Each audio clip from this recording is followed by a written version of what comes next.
Bueno, como pueden ver, es el siguiente libro de la Biblia. Después de, ¿cuál libro fue el que cubrimos ya? Jueces, ¿verdad? Sigue Ruth, sigue el libro de Ruth, ¿ok? Y pues yo sé que ahorita no los puedo poner a prueba porque todavía va a ser apenas el primer mensaje, pero acuérdense que ya para el próximo domingo empiezo a pedirles a ver si se acuerdan de la información. Siempre toda esa primera información que es importante que nosotros conozcamos del libro, ustedes la puedan más o menos recordar, dominar y es bueno, ¿verdad? Para que así, porque pues, ¿cómo que nomás se acuerdan en el día de su nacimiento? Esa fecha no se les olvida, pero todas las demás fechas no se pueden acordar. O sea que sí podemos. Y la primera pregunta, ¿verdad? Siempre es, ¿quién es el escritor del libro de Ruth? ¿Quién será el escritor del libro de Ruth? Bueno, ¿quién fue el escritor del libro de Jueces? Okay. De la misma manera también la tradición judía acredita a Samuel como el escritor del libro. Como el escritor del libro. Ok. Y vamos a ver por qué, ¿verdad? Siempre las razones del por qué se escribió este libro, primeramente tienen que ver con Dios, porque Él es el autor. ¿Ok? Él es el autor, las razones. Y vamos a ver, ¿verdad? Vamos a aprender las razones por la cual también se escribió este libro.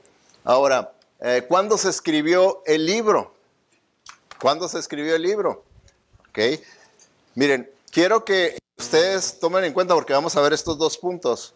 Hay diferencia entre cuándo se escribió un libro y cuándo sucedieron los eventos de ese libro.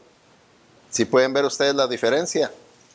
Porque es como, por ejemplo, yo puedo en este día escribir mi biografía, la historia, la gran historia de Sergio Armijo. Okay. Lo escribí en esta fecha, en el 2020, pero los eventos sucedieron allá en que 1800 por ahí, por allá, ¿verdad? Entonces, hay una diferencia entre cuándo se escribió el libro y cuándo sucedieron los eventos que narran ese libro, ¿ok? Bueno, pues ¿cuándo creen ustedes que se escribió el libro? Si lo escribió Samuel, y ustedes ya saben cómo es que sacamos que Samuel escribió el libro de Jueces, pues más o menos pueden aquí saber cuándo lo escribió. Durante el reinado de David lo escribió. El reinado de David fueron 40 años, del 1011 al 971 antes de Cristo. Fueron 40 años. ¿Por qué decimos que fue en el reinado de David? Porque ahí en Ruth 4:17 y 4:22 menciona a David, pero no menciona a Salomón, que es el siguiente rey. Quiere decir que en ese tiempo que lo escribió estaba reinando David. Entonces tiene que haber sido en esa fecha, entre el 10.011 al 971, que él escribió el libro de Ruth. ¿Ok? Ahora viene la siguiente pregunta, ¿verdad? Que es ¿cuándo ocurrieron los eventos del libro? Porque como les digo, muchas veces los eventos del libro no son de acuerdo a la fecha de cuando se escribió el libro. Como por ejemplo, ¿verdad que no hemos llegado al libro de Job? No hemos llegado al libro de Job. Sin embargo, los eventos del libro de Job sucedieron en el tiempo del libro de Génesis. ¿Se fijan? Por eso es que tenemos que también saber cuándo sucedieron estos eventos. Ahora, ¿ya empezaron ustedes a leer el libro de Ruth?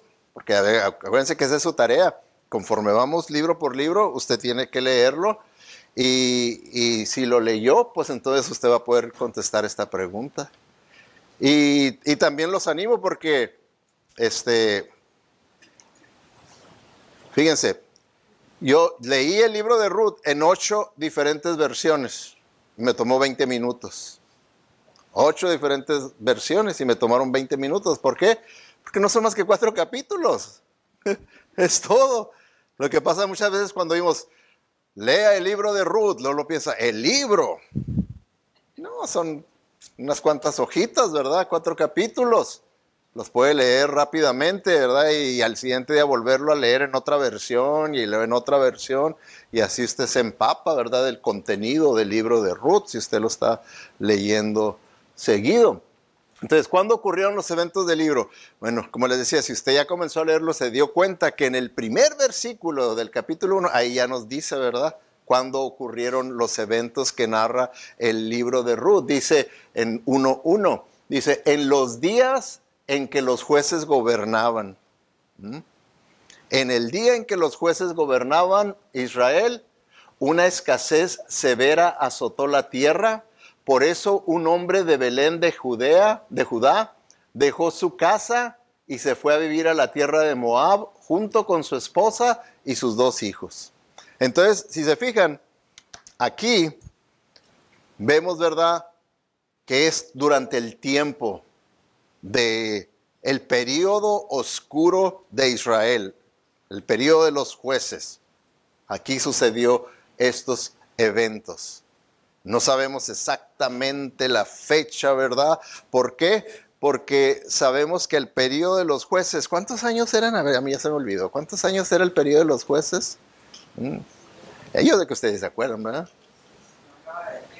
¿Eh?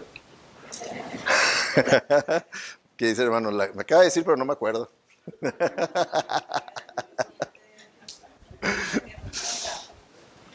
Son 350 años el periodo de los jueces, ¿ok? 350 años el periodo de los jueces. Entonces, ¿verdad? Si estos eventos sucedieron en el periodo de los jueces, no sabemos exactamente la fecha, pero sabemos que fue entre el 1375 al 1051 antes de Cristo, porque fue en ese periodo de los jueces. Nos acaba de decir ahí, ¿verdad?, el escritor en el versículo número 1, que en los días en que los jueces gobernaban a Israel. Entonces ahí fue donde suceden estos eventos. Entonces por eso es que usted va a ver que estos eventos que están aquí en el libro de Ruth, pues continúan las malas noticias, continúan la oscuridad, continúa la negatividad, pero aún a pesar de eso, una de las doctrinas o enseñanzas predominantes del libro de Ruth tienen que ver con lo que cantamos. Si se fijaron ustedes, cantamos 2 cantos que se enfocaban mucho en la soberanía de Dios. Y cuando hablamos de la soberanía de Dios, hablamos del control y el gobierno de Dios sobre todas las cosas. Entonces, aún a pesar de ese periodo de oscurantismo, del periodo de los jueces, donde todo veíamos era desobediencia, aún así Dios estaba obrando. Dios estaba en control. La voluntad de Dios no era frustrada, porque es algo que tenemos siempre que saber, que cuando hablamos de la voluntad de Dios existen 2 aspectos de la voluntad de Dios. El aspecto, lo que se le llama en teología, la voluntad perfecta de Dios y la voluntad permisiva de Dios. ¿Okay?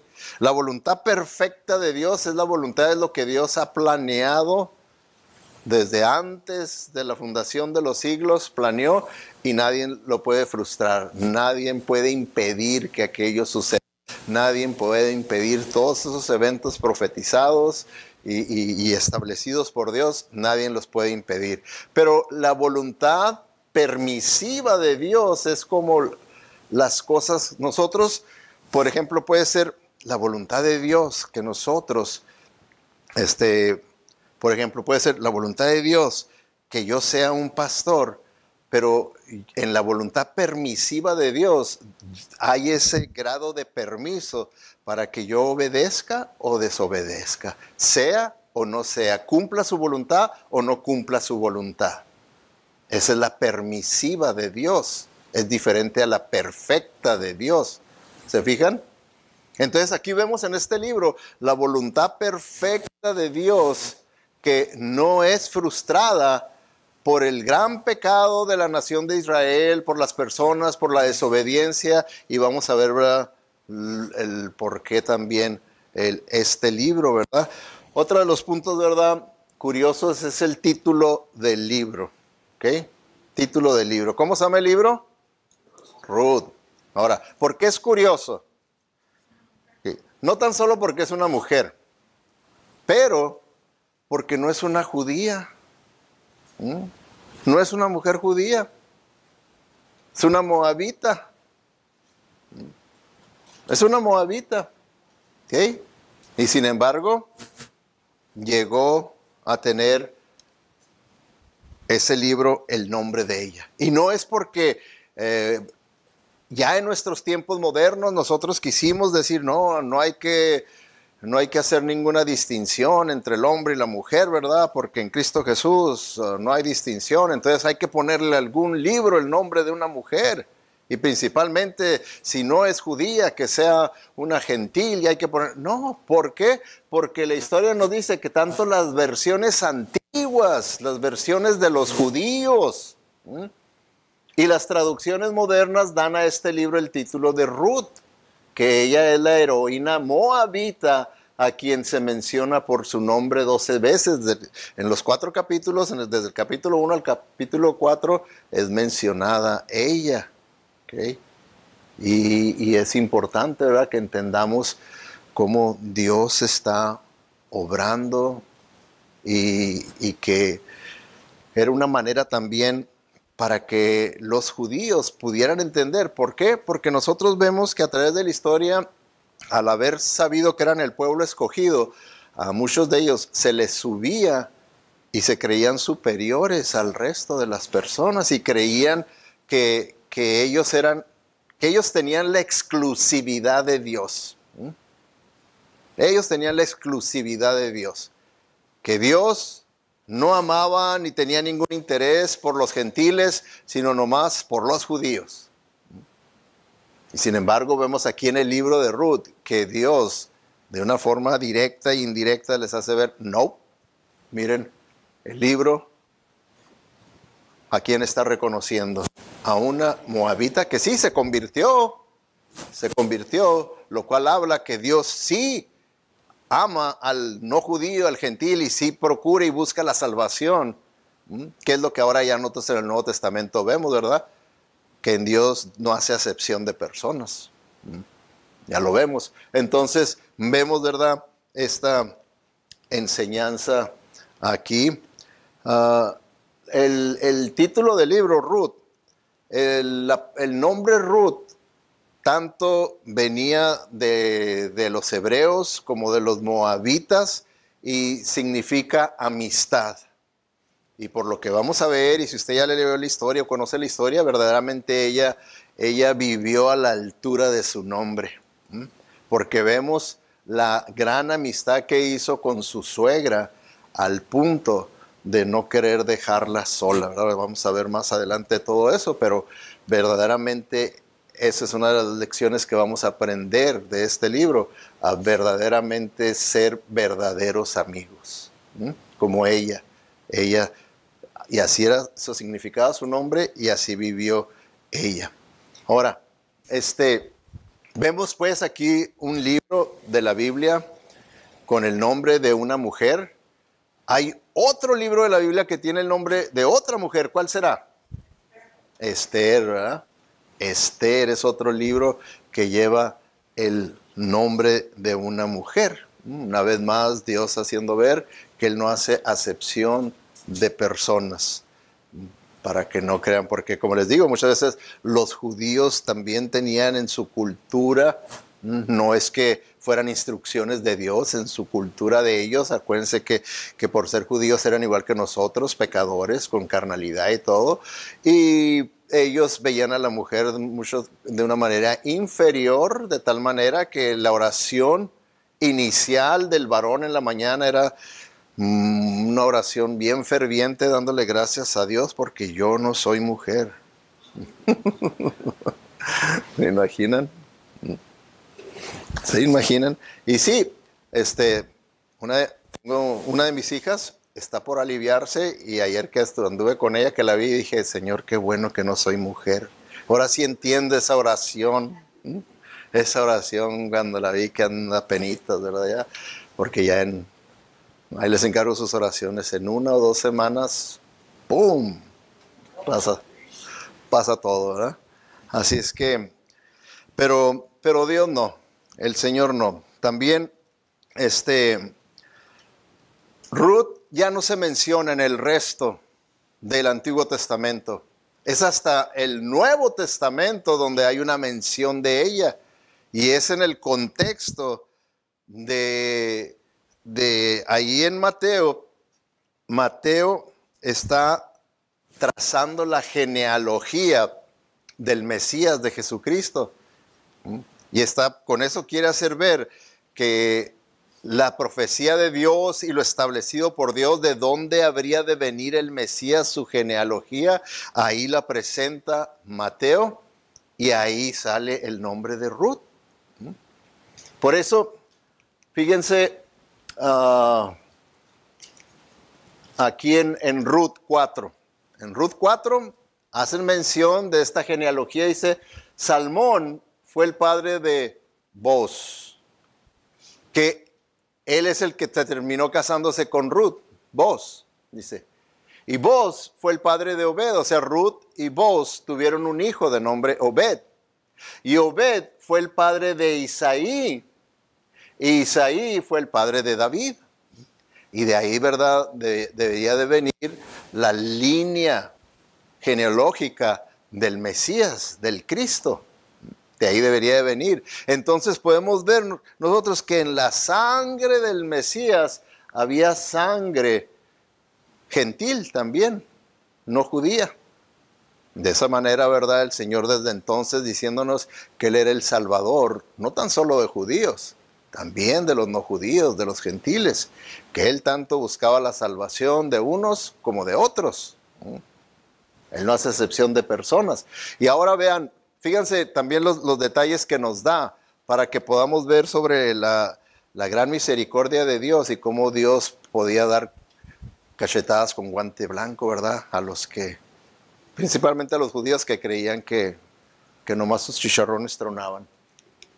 Fíjense, dice en Mateo 1, 5 y 6, dice, Salmón hace este mismo lineaje, dice, Salmón fue el padre de Boz, pero fíjense el detalle que nos da. La madre de Boz fue Rahab. ¿Sí se acuerdan ustedes de Rahab? Lo vimos en el libro de Josué. Ella se convirtió, pero antes de convertirse era prostituta.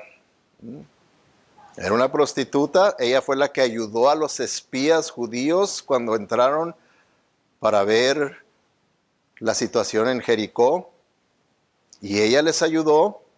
Y entonces se convirtió. A ella cuando conquistaron Jericó, respetaron a ella y su familia y se fueron a vivir con el pueblo judío, se unieron.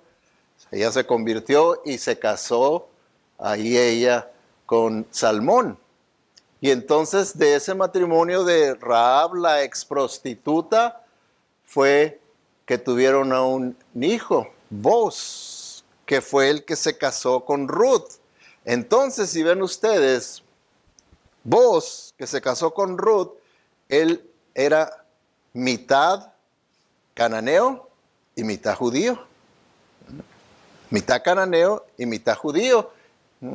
Y Ruth era completamente moabita, no era judía. Y entonces dice, Boz fue padre de Obed y su madre fue Ruth. Dice, Obed fue el padre de Isaí, Isaí fue el padre del rey David. Entonces vemos ahí, ¿verdad? Cómo el Señor ya estaba desde entonces dejando en claro cuáles eran sus planes. ¿Y de dónde habría de venir el Mesías? De la línea que habría de venir, y que en esa línea en la que habría de venir no era lo que muchos judíos pensaban, que tenía que venir únicamente de pura gente de sacerdotes, pura gente, ¿verdad?, religiosa, de pura gente que fuera sin mancha y sin tacha. cuando en realidad aquí hace ver que no es así, que la misericordia de Dios para perdonar, para salvar, para transformar, cubre a toda clase de persona, toda clase de pecado, de tal grado que hasta una prostituta llegó a ser parte de la sangre del Mesías. Entonces hay esperanza para todos, ¿verdad? Hay esperanza para todos. ¿Ok? Bueno, entonces, resumiéndolo, vemos que la bisabuela de David era moabita, Ruth, y el bisabuelo de David era medio cananeo. Ahí están. Vamos a pasar a las lecciones prácticas, porque a pesar de que son 4 capítulos chiquitos, nada más hay muchas lecciones prácticas, ¿verdad? Para nosotros. Y eso es lo que es lo admirable de la palabra de Dios, que siendo un libro con historias de miles de años atrás, se aplican a nosotros hoy en día. Se aplican a nosotros, aunque nosotros ya hayamos conquistado y llegado a la luna, de tan avanzados que estamos, todavía esos libros tienen lecciones prácticas para nosotros. ¿Ok? Vamos a ver la primera. Nuestras decisiones importan. ¿Ok? Porque, hermanos, está dentro de los estudios que se hacen de la sociedad, se nos dice que porque la vida cada vez es más rápida y es más rápida y es más rápida y es más rápida, ¿verdad que es así? Yo recuerdo, ¿verdad?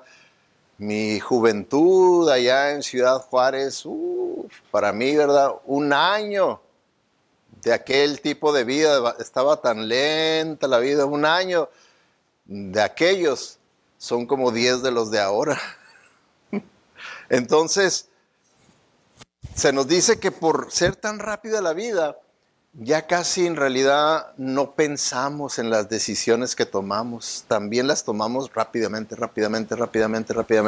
Pero lo que tenemos nosotros que estar conscientes es que cualquier decisión que nosotros tomemos, pequeña o muy grande, todas las decisiones tienen consecuencias. Y las consecuencias pueden ser buenas o pueden ser malas de nuestras decisiones. Entonces lo peor que podemos hacer nosotros es nomás correr con el sistema cultural en el que vivimos y hacer decisiones igualmente así rápidas, sin verdaderamente considerar.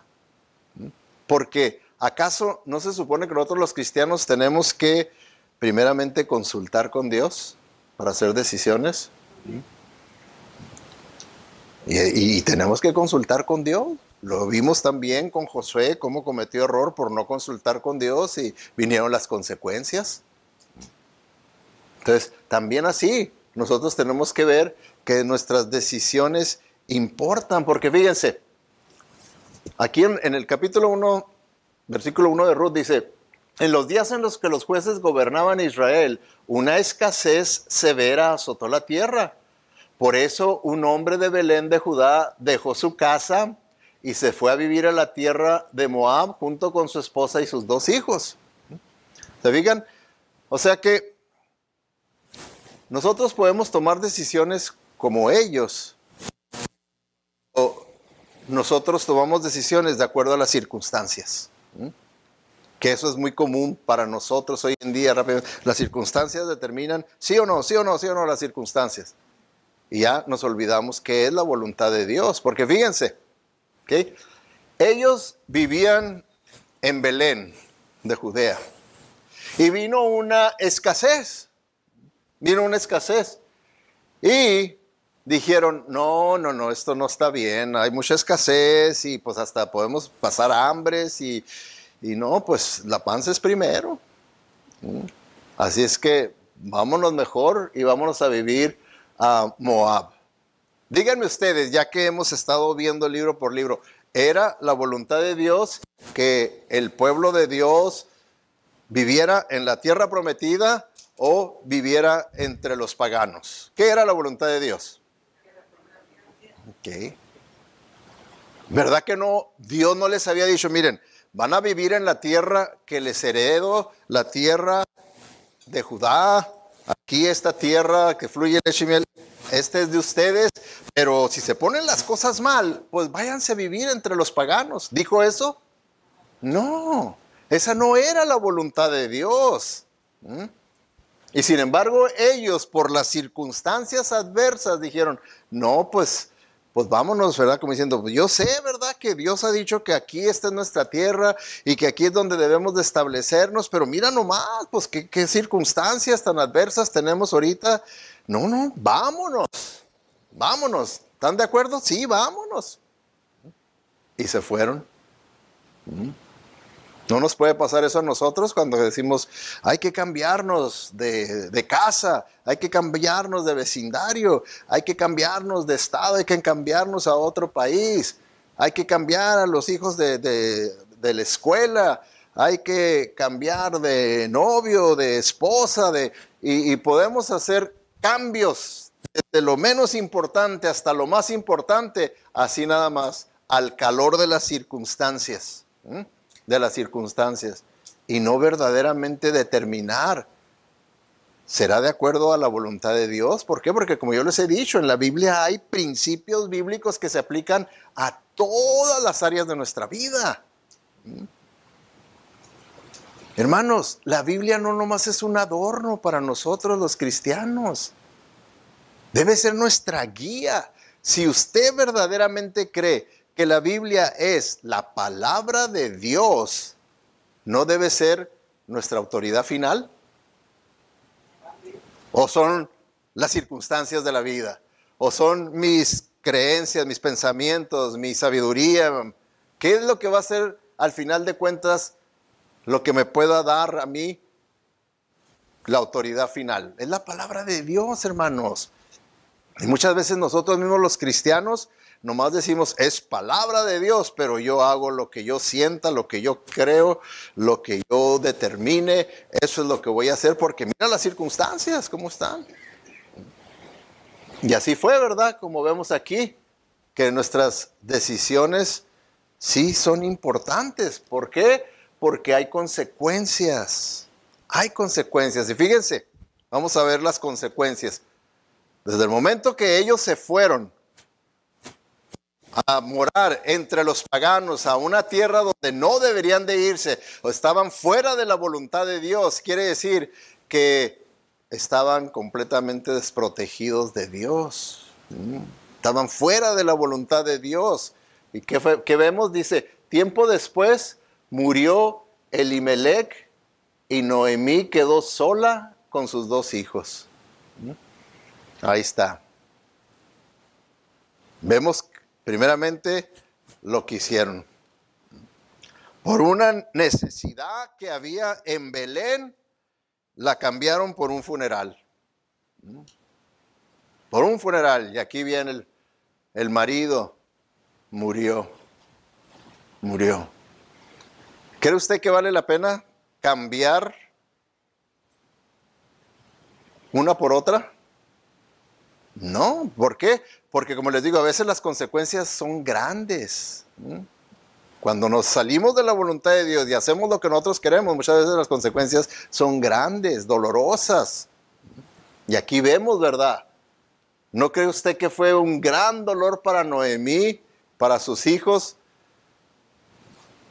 ver la muerte de su esposo, de su padre? ¿Ok? Ahora, qué gran dolor para esta mujer, ¿verdad? Para Noemí. Pero luego las consecuencias no terminaron con esto. Las consecuencias continuaron. Luego dice, sus 2 hijos se casaron con mujeres moabitas. Uno se casó con una mujer llamada Orfa y el otro con una mujer llamada Ruth. Pero unos 10 años después, ahorita vamos a ver eso, que díganme ustedes, ¿era la voluntad de Dios para que uno del pueblo de Dios, un judío, se uniera en matrimonio con una pagana? ¿Era la voluntad de Dios, sí o no? No, ya vimos que no era la voluntad de Dios.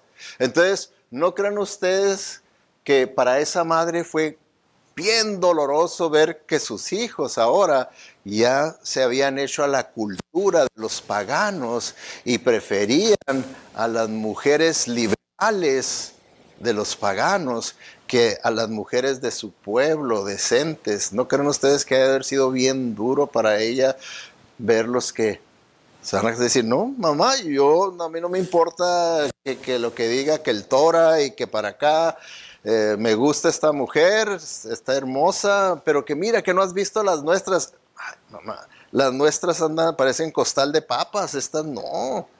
Estas andan vestidas bien seductoramente. ¿Mm? Y así es. Ha de ser bien doloroso para un padre hoy en día que procura crecer a sus hijos en los caminos del Señor y que vivan la palabra del Señor y luego vean que se quieren casar con un parrandero o con una mujer que le gusta andar en los bares y bailando y tomando y todo eso. ¿No sería doloroso para usted que le pasara eso con alguno de sus hijos, sus hijas? Bien doloroso, ¿verdad? Entonces, para Noemí, aquí vemos otro golpe duro. Consecuencias. ¿Para qué se salió de Belén? Ahí estaban. Ahí sus hijos hubieran crecido en ese ambiente, en esa cultura, y lo más seguro es que hubieran escogido una de las mujeres de ahí. Pero no. No, la panza es primero, las que tenemos que irnos porque allá sí hay carne asada y acá puro arroz. No, vámonos. Entonces, ¿no será suficiente ya las consecuencias con todo esto? Pero, como dijo un hombre en el pasado allá en México, aún hay más. Aún hay más. Vamos a ver, dice, a los 10 años, ¿verdad? A los 10 años de haber estado allá, en ese país pagano, dice, murieron sus 2 hijos. ¿Se imagina? Dice, tanto Malón como que León. Dice, y Noemí quedó sola sin sus 2 hijos y sin su esposo. Qué terrible situación, ¿verdad? ¿Se imagina? Se muere su esposo y luego se mueren sus hijos y se queda nada más con las nueras. Y entonces ella les dice a sus nueras, hijas, es mejor que vuelvan a su familia, con su gente. Yo ya no tengo hijos que darles. No tengo esposo como para poder tener hijos, y yo estoy segura que ustedes no esperarían hasta que crecieran ellos. Están jóvenes, vayan y busquen un nuevo marido para que puedan tener familia, porque ni siquiera alcanzaron a poder tener familia, ni nada. Murieron. Entonces, se fijan, ¿verdad?, que nuestras decisiones importan por las consecuencias que pueden venir. Entonces, por eso les digo, eso de mudarnos de un lugar a otro, de mudar a nuestros hijos de una escuela a otro, nosotros de un trabajo a otro, de una iglesia a otro, de una relación a otra relación, no se puede hacer como hoy en día les digo, que son decisiones que se hacen al calor de las circunstancias, nada más, pum, pum, pum, pum. No, vamos a buscar los principios bíblicos de la palabra de Dios y vamos a hacer las cosas de acuerdo a la voluntad de Dios. Así es como se vive cristianamente. Ahora, vamos a ver la segunda lección práctica. La pérdida es difícil. Todos lo hemos experimentado. ¿Acaso usted no ha experimentado la pérdida de un ser querido, la muerte de un ser querido? ¿Lo ha experimentado? ¿Y verdad que no es fácil? Es difícil, ¿verdad? Es difícil. Bien difícil. Yo lo sé por experiencia, ¿verdad? La muerte de mi papá, la muerte de mi mamá, la muerte de 2 hermanos míos. Y yo fui el que oficié los funerales de ellos. Bien difícil, bien duro, ¿verdad?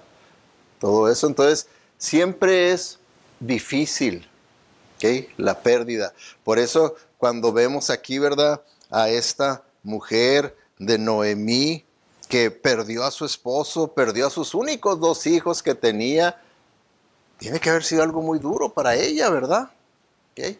Pero una de las cosas, hermanos, que debemos aprender es cómo manejar la adversidad que viene a nuestra vida, el dolor que viene a nuestra vida. Tenemos que saber cómo manejarlo. Por ejemplo, déjenme les doy unas citas como la reina Elizabeth II escribió esto, dice, el dolor es el precio que pagamos por el amor, ¿cierto?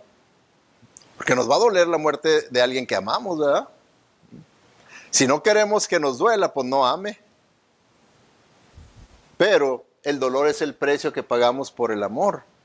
Entonces, nos va a tener que doler. Si nosotros tenemos amor por un ser querido, por una persona, nos va a doler. Nos va a doler aquello. Pero tenemos que saber cómo manejar ese duelo, ese dolor. Tenemos que saber cómo hacerlo. Como por ejemplo esta otra cita. Bueno, dejen ver primeramente la definición, lo que es el duelo. Si el duelo es la respuesta a la pérdida, particularmente a la pérdida de alguien o algo que ha muerto, con el que se formó un vínculo o afecto. ¿Ok? Entonces nosotros podemos tener esa experiencia de dolor, de sufrimiento, cuando perdemos algo o alguien, ¿verdad? Que con el que hicimos nosotros una atadura emocional de amor. Entonces, vemos nosotros que Noemí no supo cómo manejar su gran dolor. Sí entendemos, tuvo un gran dolor, muerte del esposo, sus únicos 2 hijos, tiene que ser algo bien doloroso, pero aún así tenemos nosotros que saber cómo manejar esto, ¿verdad? Dice este escritor J.W., dice, necesitamos llorar a los que amamos y perdimos en esta vida. Dice, no para mantener nuestra conexión con el sufrimiento, sino para mantener nuestra conexión con el amor, ¿verdad? Que les tuvimos. Entonces, todo depende. Si usted sabe cómo manejar bien el dolor, la adversidad, las circunstancias difíciles, dolorosas que ha experimentado, entonces va a tener que ser así, dice, recordando la conexión de amor, no la conexión de dolor.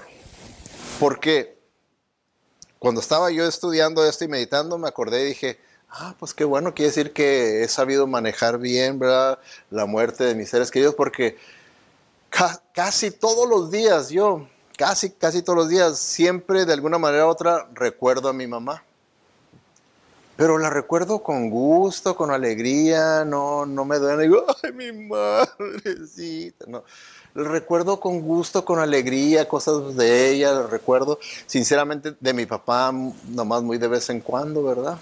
Pero de mi mamá sí casi todos los días. Entonces, la conexión, yo veo es en la conexión del amor, no es en la conexión del sufrimiento, del dolor, de la pérdida. Entonces, eso no hizo Noemí. Siempre, como vamos a estar viendo su conexión de ella con su sufrimiento y sus tribulaciones, siempre fueron con el sufrimiento, con la tribulación, siempre estuvo conectada a la adversidad, a la tragedia, al dolor. Fíjense, otra esta Vicky Harrison dice, el dolor es como el océano, vienen olas que fluyen y refluyen. A veces el agua está tranquila y a veces abrumadora. Todo lo que podemos hacer es aprender a nadar. Y es muy cierto, muy práctico, ¿verdad? ¿Qué vamos a hacer con esos momentos duros, difíciles, dolorosos? ¿Nos vamos a dejar que nos ahoguen, que nos arrastren, que nos lleven como las olas? ¿O vamos a aprender a cómo manejarlos? Vamos a aprender cómo nadar. ¿Por qué? Porque si nosotros no aprendemos todo esto, nos va a pasar lo mismo que a esta mujer, Noemí, que no supo cómo manejar. Y esta otra lección práctica para nosotros es que la amargura es real. ¿Okay? Nosotros lo usamos y decimos, ay, esta persona está bien amargada, ¿verdad? Y sí hay tal experiencia de amargarse. ¿Qué es la amargura? ¿Qué es la amargura? Bueno, la amargura se define como, es una ira interior, una decepción por haber sido tratado injustamente.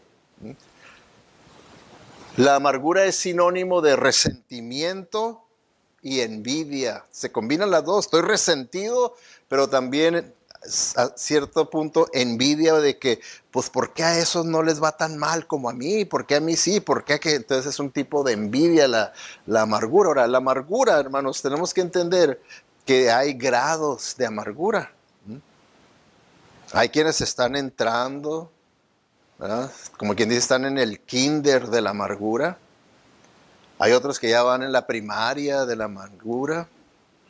Otros ya van en la secundaria. Ahí va avanzando. Otros ya sacaron doctorado, ¿verdad? Ya sacaron doctorado en la amargura. Entonces debemos de tener cuidado, ¿verdad? Con la amargura, porque es real. Es real, no es una invención de los psicólogos. Lo podemos ver desde los tiempos bíblicos, la amargura. ¿Okay? Porque aquí lo vemos, ¿verdad? En la Biblia. Fíjese, llegó el momento en que Noemí, pues, quiso que sus nueras se fueran, pero Ruth dijo, no, suegra, yo no me voy a ir, porque ella llegó a conocer al Dios verdadero y dijo, tu Dios va a ser mi Dios, tu pueblo va a ser mi pueblo, y nuestra relación, solamente la muerte la va a poder separar. Hizo esa declaración de una amistad basada en que tenemos lo mismo en común, un mismo Dios, una misma fe, un mismo pueblo. Así es que yo me voy contigo. Yo no tengo nada que hacer aquí con los moabitas, yo me voy contigo. Y se fue. Entonces, dice, ¿verdad?, que se fueron a Belén. Y era un lugar, ¿verdad?, para nosotros ahorita, pues bien cerca, dice uno, es como ir a Mexicali, ir a Belén, de donde estaban ellos. Pero ellos les tomaba 7 días de viaje, no la hora y media que hacemos nosotros, ¿verdad? No, yo hago como 1 hora, ¿verdad? Pero fíjense lo que vemos aquí. Dice, de modo que las dos, Noemí y Ruth, siguieron el viaje. Cuando entraron a Belén, todo el pueblo se conmocionó por causa de su llegada. ¿De verdad es Noemí?, preguntaban las mujeres. ¿Por qué? Pues la tijerita, ¿verdad? Decir, es Noemí, pero está bien cateada. O sea, miren nomás, ¿qué le pasó? Parece que le pasó un carro encima. Viene toda canosa, toda arrugada. Pues el sufrimiento por lo que había pasado, las consecuencias de las malas decisiones, las tuvo que sufrir y se le podía notar en su aspecto de tal manera que decían, ¿es o no es? Pues parece que sí. Y cuando decían, ¿verdad?, ¿de verdad es Noemí? ¿Okay? Fíjense cómo ella respondió. Dice, no me llamen Noemí, que significa dulce. El nombre Noemí significa dulce. Contestó ella, más bien llámenme Mara. Mara significa amargura. Porque el Todopoderoso me ha hecho la vida muy amarga. ¿Qué tenía? ¿En qué grado estaba ella de amargura? Doctorado, doctorado, ¿verdad? Ya. Ahora, fíjense lo que pasa, es lo común, sigue sucediendo lo mismo. Nosotros tomamos malas decisiones, vienen las consecuencias negativas, ¿y a quién le echamos la culpa? A Dios, le echamos la culpa a otras personas, le echamos la culpa a la iglesia, le echamos la culpa al pastor. Si vieran todas las culpas que yo tengo de tantos fracasos de personas, qué bárbaro, no me la acabaría, ya debería estar en la cárcel. Pero echan culpas a todos los que puedan encontrar, ¿verdad?, por su amargura. Y así ella culpó, sí, ¿verdad?, muy religiosa, al Todopoderoso. A él lo culpó. que me ha hecho la vida muy amarga. ¿Qué no se hicieron ellos la vida amarga al desobedecer a Dios? ¿Por qué no lo vio de esa manera y decir, hijo, cometimos un gran error? Debimos de habernos quedado aquí, porque vuelven a Belén, ya está toda la gente, sobrevivieron todos, ahí están, batallaron, pero salieron adelante. Ella es la única que viene que ni la reconocen, bien golpeada por la vida, las consecuencias de la desobediencia, bien amargada, al punto que ella lo reconoce y dicen, ya, yo no soporto más ser llamada Noemí, porque de dulzura no hay nada en mi vida, llámenme Mara, porque eso sí, estoy bien amargada, bien amargada. Y qué difícil y qué duro, ¿verdad? Cuando una persona ya dice, sí, yo estoy amargado. Y la culpa la tiene Dios, o la culpa la tiene mi ex, o la culpa la tienen mis padres, o la culpa la tiene esa iglesia, o la culpa, y empiezan a buscar, ¿verdad?, las razones. Cuando la culpa es de nosotros, de que no supimos manejar correctamente bien las cosas que me causaron ese dolor, los eventos negativos que experimenté, la adversidad por la que pasé, no la supe manejar bíblicamente y me llevó a la amargura. Eso fue lo que pasó. ¿Ok? Y fíjense, versículo 21, para que sigamos viendo, ¿verdad? Dice, me fui llena, pero el Señor me ha traído vacía a casa. ¿Por qué llamarme Noemí cuando el Señor me ha hecho sufrir y el Todopoderoso ha enviado semejante tragedia sobre mí? ¿A quién sigue culpando? A Dios, ¿verdad? Y dice, me fui llena. Ok. ¿Quién le llenó el costal de bendiciones? Ok. ¿Y estuvo agradecida y obedeció a Dios o no le importó la voluntad de Dios y se fueron? Y al perder todo allá, le echan la culpa a Dios. Le echan la culpa a Dios. Ahora estoy vacío, miren nomás. Miren nomás lo que pasó. ¿Alguna vez usted se ha sentido así? Si ahorita es para que nosotros meditemos y pensemos, como les dije, ¿hay algún grado de amargura en su vida? ¿Está en el kinder? ¿Está en la primaria? ¿Ya está en la secundaria, en la preparatoria, o está en la universidad, o ya se graduó con doctorado? Sea sincero y piense en usted. Porque la amargura no es del Espíritu Santo, ¿verdad que no es del Espíritu Santo la amargura? No puede ser del Espíritu Santo. ¿Tiene que ser de quién entonces? ¿De quién? De la carne. No le eche la culpa a Satanás, es la Él ni tuvo nada de esa culpa, ¿verdad? Ni estaba ahí, ¿verdad? Ni tomó la decisión él. Fuimos nosotros. Somos nosotros. Nuestra naturaleza pecaminosa, nuestra carnalidad, fue que nosotros estábamos dominados por la carne y las decisiones que hicimos eran carnales y las consecuencias son carnales.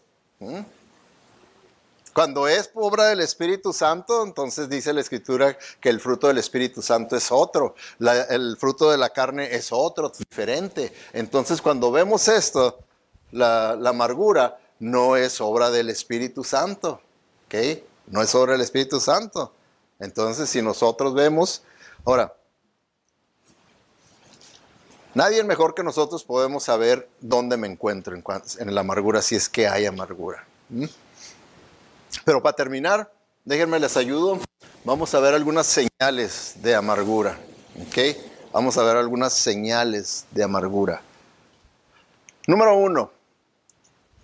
Si usted está reproduciendo una conversación o una experiencia una y otra vez en su mente, ahí está aquella experiencia, aquella fuente de dolor, de fracaso en su vida, ahí está reviviéndola y reviviéndola y reviviéndola y reviviéndola y reviviéndola. Ahí está. Dale y dale y dale con ese martirio.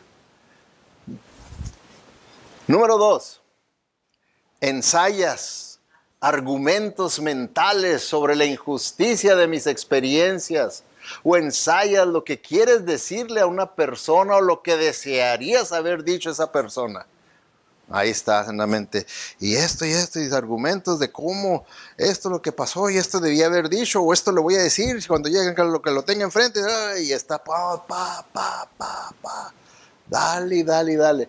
Díganme ustedes si esto es dirección del Espíritu Santo. ¿Sí o no? No, esto no es dirección del Espíritu Santo. El Espíritu Santo nos dice en la Biblia en qué quiere que meditemos, en qué quiere que pensemos. ¿Verdad? En todo lo noble que tiene, ¿no?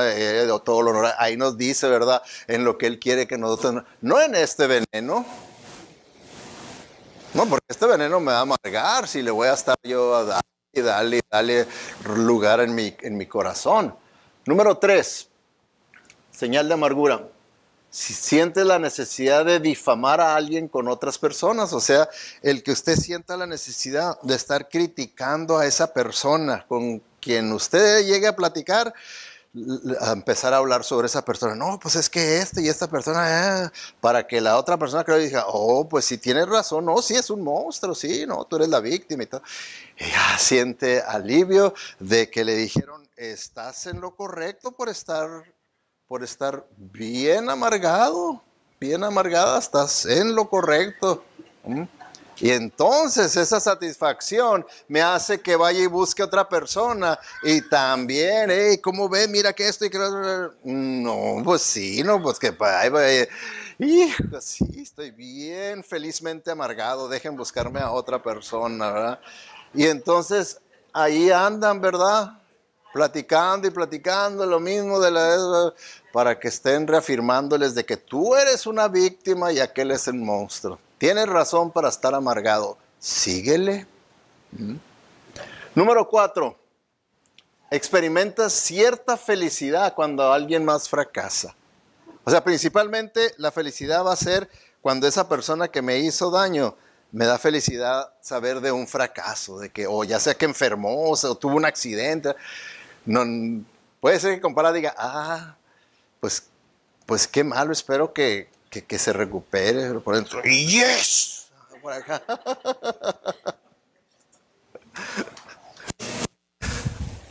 Entonces, y aun cuando una persona ya está muy amargada, aunque el fracaso sea de otra persona que ni me ha hecho daño, hay cierta satisfacción. Entonces, no nomás a mí, también a ti, qué bueno, ándele. Usted también, no nomás a mí, ¿verdad? Me viene el dolor y el sufrimiento y ándele, para que sienta lo que yo siento.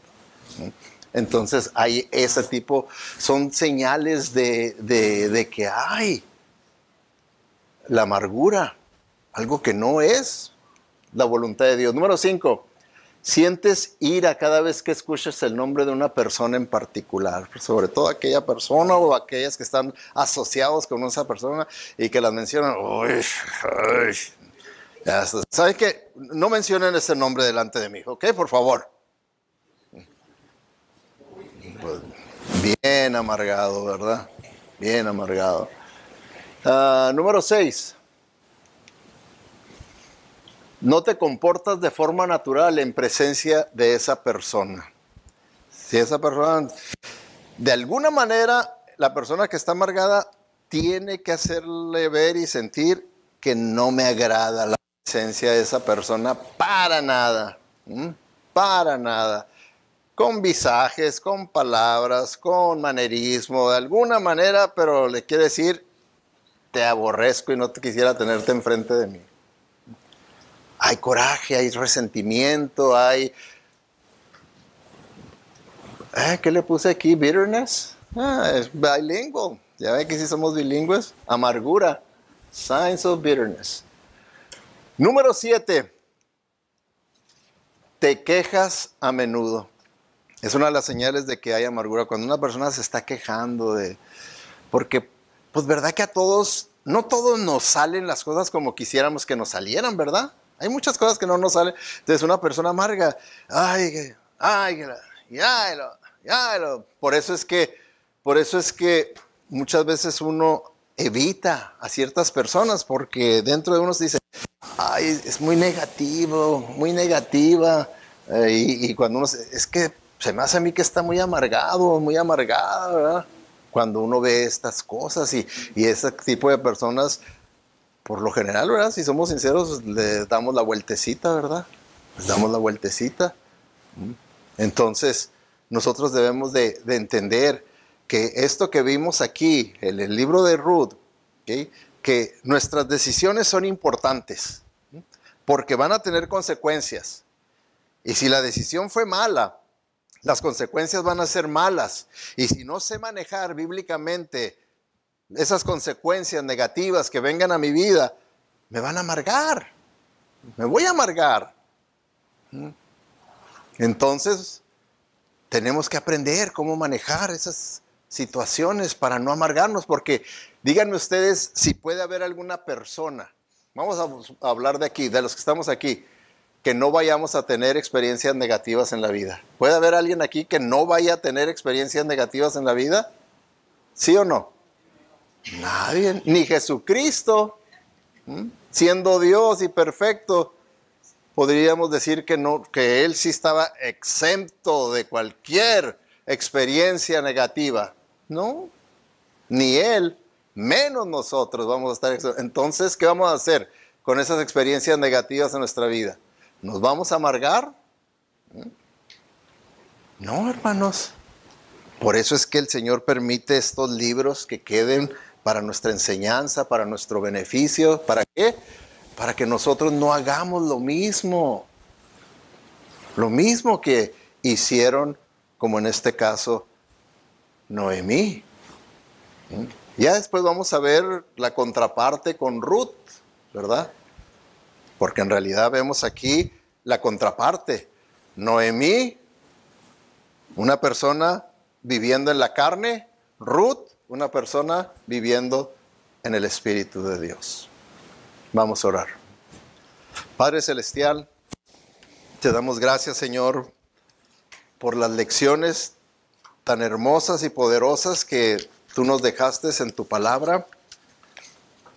Señor, ayúdanos a que verdaderamente tengamos esa perspectiva de tu Biblia, de tu libro, de que es tu palabra y que verdaderamente la honremos al obedecerla y al vivir de acuerdo a sus preceptos, a sus principios, a sus mandamientos. Señor, ayúdanos a que verdaderamente podamos creer que nuestras decisiones son muy importantes por las consecuencias que nos pueden traer y que, Señor, podamos siempre confrontar la adversidad a la manera tuya, Señor, guiados por tu Santo Espíritu, en el poder de tu Santo Espíritu, con la sabiduría de tu palabra, para que así, Señor, evitemos ser amargados, porque sabemos que tú nos advertiste que en este mundo tendríamos tribulación, pero que tú has vencido al mundo. Que podamos experimentar esa victoria en Cristo. Gracias te damos, Señor, porque tú eres bueno y misericordioso, y si nosotros confesamos nuestro pecado, tú, Señor, estás dispuesto a perdonarnos y a limpiarnos y a llevarnos por un proceso de sanación, de recuperación y de podernos establecer bien en la fe, caminando en el Espíritu y no en la carne. Guíanos pues, Señor, a que en esta hora podamos confesarte a ti lo que tengamos que confesarte, reconocer delante de ti lo que tengamos que reconocer, y pidiéndote que nos perdones y nos limpies de esa maldad. Gracias porque tú nos limpias de todo pecado y tú estás dispuesto a llevarnos a través de un proceso que es un proceso de restauración. Gracias, Señor. Te lo pedimos dándote las gracias en el nombre de Cristo Jesús, porque queremos únicamente que tú seas honrado y glorificado con nuestras vidas. Amén. Que el Señor les bendiga, hermanos. Así quedamos despedidos. Gracias, hermanos.